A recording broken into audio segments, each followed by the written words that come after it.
मैं चेक कर रहा था, मैं काफ़ी दिनों से देख रहा हूँ ऊपर अंडे नहीं आ रहे, तो आज मैंने देखा इधर इधर बैठा हुआ है पिजन। और ये देखें जी, चेक करें, इधर 2 बच्चे भी निकाले हुए उसने,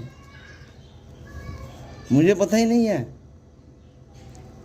माशाल्लाह यार, बहुत चीज़ है ये देखें, ये माँ बेटा बैठे हुए हैं, इस कबूतरी ने भी अंडे दिए हुए हैं, ये चेक करें।